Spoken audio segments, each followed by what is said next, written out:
Hello everyone, I'm Divya and today I'll be reviewing and swatching these Etude Fixing Tint Bars. So without further ado, let's begin. So नाम तो काफ़ी fancy है but basically lipsticks हैं, ये bullet lipsticks हैं, ये attitude house की तरफ से हैं और इन्हें वो कह रहे हैं फिक्सिंग टिंट बार। तो एट्यूड हाउस के फिक्सिंग टिंट्स तो आप जानते ही होंगे, वो काफ़ी पॉपुलर है इंटरनेट पे, लेकिन ये वो बार फॉर्म में है। So you know normal bullet lipstick जो होती है उसके फॉर्म में उन्होंने ये वाली लिपस्टिक निकाली हुई है। जस्ट टू क्लैरिफाई, कोई न्यू लॉन्च नहीं है, ये थोड़ा सा पुराना लॉन्च ही है, लेकिन मैंने कुछ टाइम पहले इनको लिया है, so that is why I am reviewing these. मैंने 3 शेड्स लिए हैं इसके एंड आई थिंक इंडिया में टोटल 6 शेड्स में अवेलेबल है। हो सकता है कि सेलर टू सेलर ये थोड़ा सा वेरी करे। टीरा पे यहाँ पे मुझे 5 शेड्स दिख रहे हैं बट शायद मिंत्रा पे 6 शेड्स हैं। सो आप देख सकते हो कि कहाँ पे आपको कितने शेड मिल रहे हैं, आपका पसंद का शेड मिल रहा है या नहीं। नायका पे ये वाली लिपस्टिक अभी अवेलेबल नहीं है, सो मैं अभी सर्च करी थी, वहाँ पे ये अवेलेबल नहीं थी। मैंने इसके आई थिंक 2 शेड्स मिंत्रा से लिए थे एंड एक मैंने टीरा से लिया था। इसकी आउटर पैकेजिंग भी एक होती है, लेकिन कोई कार्डबोर्ड बॉक्स नहीं था, वो वैसे ना कोई पतला सा रैपर सॉर्ट ऑफ था। जैसे होता है ना कि हम कोई चिप्स या चॉकलेट लेते हैं तो वो जो रैपर्स होते हैं उस टाइप के रैपर में आया था, तो कहीं इधर उधर पड़ा होगा। So I don't really have it as of now, तो इस वजह से मैं इन्फॉर्मेशन जो है वो यहीं से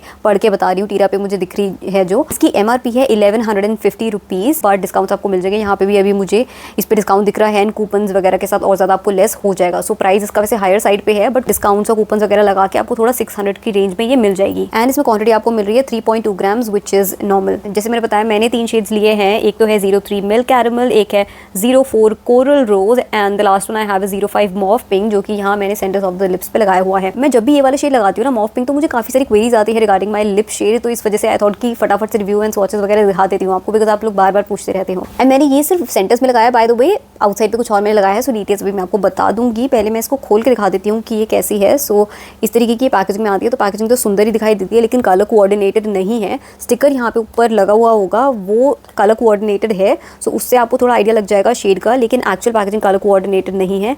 और यहाँ पे ज़्यादा डिटेल्स नहीं है, सिर्फ शेड का नाम ही है एंड यहाँ पे लिखा हुआ है कि मेड इन कोरिया। अंदर से देख लेते हैं तो कुछ इस तरीके की है, बाहर से कैप ये काफ़ी मोटी सी है, सो इस तरीके की है ये। और बाकी तो वही नॉर्मल लिपस्टिक है जैसे होती ही है एंड लगभग इतना प्रोडक्ट आपको मिल रहा है। सो ये शेड मैंने अप्लाई किया था आज सेंटर्स ऑफ द लिप्स पे। नाम इसका मॉफ पिंक है, लेकिन मॉवी शेड बिल्कुल भी नहीं है ये एक्चुअली एक ब्राइट पिंक शेड ही है और थोड़ा लाइटर साइड पे है ये एंड वार्म टोन पिंक है ये। सो पहले शेड्स को ही डिस्कस कर लेते हैं। 05 शेड से ही स्टार्ट कर रही हूँ। मॉफ पिंक नहीं है, जैसे मैंने आपको बताया बिल्कुल भी मॉफ पिंक नहीं है, एक ब्राइटर पिंक ही है, जो कि आप यहाँ मेरे लिप्स पे देख सकते हो, काफ़ी ब्राइट सा दिख रहा है बट लाइटर साइड पे है। So medium to deeper complexion को मैं सजेस्ट नहीं करूँगी। इनफैक्ट आई विल से कि जो तीनों ही शेड्स मैंने लिए हैं ना, सो ये डीपर कॉम्प्लेक्शन के लिए सूटेबल नहीं है, ये ज़्यादा ना फेयर टू लाइट स्किन वालों को भी मैं रेकमेंड करूँगी ये वाले शेड्स। सो एक लाइट पिंक शेड है बट ब्राइट दिखता है एंड वार्म अंडरटोन्स है इसमें। मैं पूरे लिप्स पे इसको लगाना इसलिए प्रेफर नहीं करती हूँ, एक तो क्योंकि मुझे फिर कुछ ज़्यादा ही ब्राइट लगने लग जाता है। सो मैं चाहती हूँ कि बाउंड्रीज पे थोड़ा सा सटल कलर है एंड वो जो ब्राइट ब्राइट शेड है वो बीच में ही रहे। देन दूसरे शेड की बात कर लेते हैं विच इज 04 कोरल रोज। तो ये तो एक्चुअली एक पीची शेड है एंड अगेन ये थोड़ा ब्राइटर साइड पे है। तो इन तीनों में से सबसे ज़्यादा चटक शेड वैसे ये वाला है, जो कि आप यहाँ बुलेट से भी देख पाओगे। देन ये वाला शेड है 03 मिल्क कैरमल एंड इसको मैं सबसे कम यूज़ करती हूँ because this is a very light shade even for my skin tone. अगर मैं इसको पूरा का पूरा लगाऊँ ना ऑन इट्स ओन तो मुझे लाइटर साइड पे दिखता है, काफ़ी लाइट दिखता है, तो मतलब स्किन को उतना ज़्यादा फ्लैटर नहीं करता है। Now this is a pure peach shade और यहाँ पे भी आप देख पाओगे बिल्कुल पीच है, मतलब इसमें कोरल वोरल का टच नहीं है। तो जिन लोगों को एकदम ही लाइट पीच शेड्स चाहिए, एकदम फेयर कॉम्प्लेक्शन के है ना, उनको मैं रेकमेंड करूँगी। अगर आप लाइट मीडियम स्किन टोन के हो तो भी इस वाले शेड को मत लेना। अगर आप लाइट मीडियम स्किन टोन के हो तो ये कोरल वाला शेड तो आप ले सकते हो, जो मैंने दिखाया था ना कोरल रोज,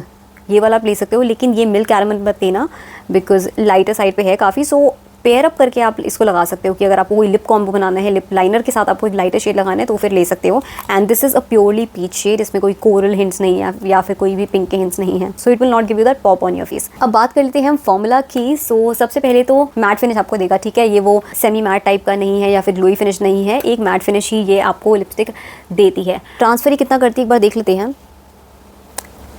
इसको अप्लाई किए हुए मुझे टाइम हो गया है 30 to 40 मिनट्स हो चुके होंगे, बट अभी मैंने दोबारा से रीअप्लाई किया था ना, सो आई थॉट कि फिर से एक बार दिखा देती हूँ। तो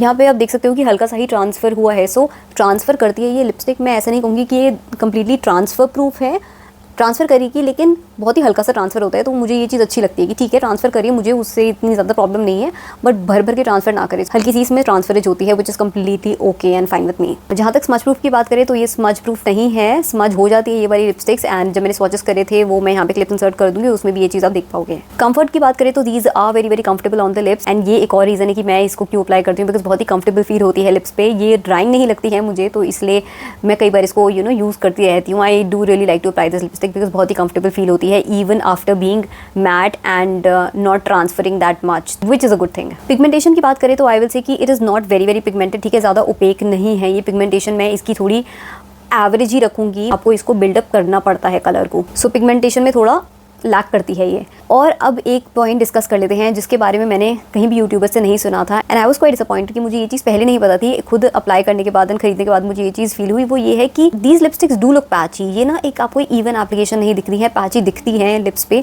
सो ऐसा होगा कि आप रीअप्लाई करते रहोगे लिप्स पे, लेकिन कई कई जगह पे प्रोडक्ट ढंग से आएगा नहीं, ऐसा लगेगा कि वहाँ पे प्रोडक्ट टिक ही नहीं रहा है एंड आप रीअप्लाई करे जा रहे हो बट प्रोडक्ट का कलर वहाँ पे आ नहीं रहा है एंड प्रोडक्ट सेपरेट हो रहा है। और कई बार ऐसे होता है कि ठीक है अप्लाई हो गया एक बार प्रोडक्ट, लेकिन थोड़ी देर बाद ही आप देखोगे वहाँ से प्रोडक्ट हट चुका होता है, मतलब पिगमेंटेशन उसकी फेड होने लगती है बिकॉज प्रोडक्ट सेपरेट आउट होने लग जाता है। सो जैसे सेपरेट आउट होगा तो ऑटोमेटिकली पिगमेंटेशन उसकी कम होती जाएगी। So this is what I was not expecting from this lipstick, क्योंकि मैंने रिव्यूज़ में तो कहीं भी ये चीज़ नहीं सुनी थी। This is the only con, the major con that I felt is there in this lipstick, और इसी चीज़ से बस मुझे प्रॉब्लम हुई थी कि इसकी एप्लीकेशन स्मूथ क्यों नहीं है। सो बाकी चीज़ें तो मुझे अच्छी लग रही थी कि मुझे कलर अच्छा लग रहा है, कलर तो मुझे बहुत ही अच्छा लग रहा है बिकॉज मैं इसको इतना ज़्यादा यूज़ कर रही हूँ अपने कॉम्बोज बना के। सो कलर मुझे अच्छा लग रहा है एंड देन इसका फॉर्मूला अच्छा है इन द सेंस कि मैट फॉर्मूला है, बस इतना कंफर्टेबल है, ड्राइंग फील नहीं होता है, ज़्यादा ट्रांसफ़र नहीं होता है। सो ओवरऑल मुझे अच्छी लग रही थी, बट वो वाली चीज़ है कि पैची तो ये है एंड स्पेशली अगर हल्का सा भी लिप बाम हो आपके लिप्स पे तो ये ईजिली पैची लगता है। आप इसको लेयर करोगे फिर भी आपको दिखेगा कि कई ऐसी जगह हैं जहाँ पे पिगमेंटेशन आ नहीं रही है, लिपस्टिक की ढंग से अप्लाई नहीं हो पा रही है वो। इस वजह से ना मैं ऐसा नहीं कहूँगी कि आप इसको ले लो, मतलब मैं एकदम आसानी से आपको ये चीज़ रिकमेंड नहीं करूँगी। अब वो आपकी मर्ज़ी, अगर आपको लेना हो so that is completely your decision, but मैं अपनी साइड से आपको ऐसा रिकमेंड नहीं कर पाऊँगी ये वाली लिपस्टिक बिकॉज ये वाला ड्रॉबैक तो है इसमें। Now how I like to use this lipstick, और मैंने उसका क्या जुगाड़ निकाला है वो ये है कि मैं ना पहले कोई और लिपस्टिक लगा लेती हूँ एंड देन उसके ऊपर इसको अप्लाई करती हूँ। मैं बेयर लिप्स पे ये अप्लाई नहीं करती हूँ। सो जैसे ना अभी कुछ टाइम से मुझे अपनी एक ज़ूडियो की लिपस्टिक बहुत ज़्यादा पसंद में आ रही है and that is this Zudio cloud के स्लिप कलर। तो ये वाली लिपस्टिक है, लिक्विड लिपस्टिक है ज़ूडियो की। सो इसका फॉर्मूला मुझे बहुत अच्छा लगा था कि कंफर्टेबल सा फॉर्मूला है, मैट है, शेड मुझे बहुत प्यारा लग रहा था कि एक न्यूड ब्राउन शेड है, ब्राउन है, इसमें थोड़े मॉवी हिंट्स भी है। सो बहुत प्यारा शेड मुझे लग रहा था। This is a nude shade and मेरी स्किन टोन पे तो काफ़ी अच्छा लगता है ये।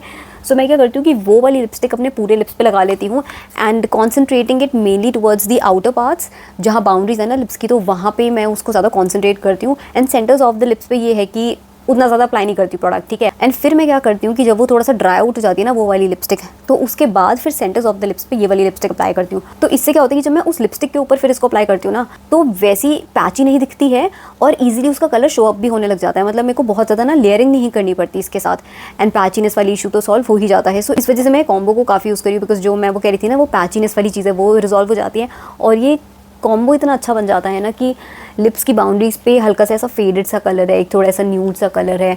सो एक वो फेडेड इफेक्ट आपको मिल जाता है और ये रिवर्स ऑम्ब्रे लुक क्रिएट हो जाता है कि बीच में ऐसा ब्राइट सा कलर है, आपके लिप्स भी कंफर्टेबल फील कर रहे हैं और बाहर की साइड पे ऐसा फेडेड सा लुक मिल रहा है। So I am really enjoying this lip combo. So overall I will say कि I have mixed opinions on this lipstick, क्योंकि इसमें कुछ पॉजिटिव पॉइंट्स भी है, कुछ नेगेटिव पॉइंट्स भी है। Now it just depends on you कि आपको ये खुद परचेज करनी है या नहीं करनी है, बिकॉज मैं तो एकदम कॉन्फिडेंटली आपको ऐसा रेकमेंड नहीं कर पाऊंगी। Personally I will continue to use this क्योंकि मुझे अब समझ में आ गया कि अच्छा मैं इसको कैसे पेयर अप कर सकती हूँ बाकी लिपस्टिक के साथ एंड क्या लिप कॉम्बो बना सकती हूँ। तो मैं तो पर्सनली कंटिन्यू करूँगी इसको यूज़ करना। I will be completely honest with you, but हाँ मैं आपको ऑन इट्स ओन इस लिपस्टिक को रिकमेंड नहीं कर पाऊंगी। So I hope that was useful for you और आपको मेरे लिप कॉम्बो की अब डिटेल्स ढंग से मिल गई होंगी बिकॉज मेरे पास कई सारे कमेंट्स आते रहते थे अलग अलग वीडियोस पे। Yeah so that was all from mine. I hope you enjoyed watching this video and found it helpful. In case you did then please hit the like button and I will see you in my next one. Till then take care and bye.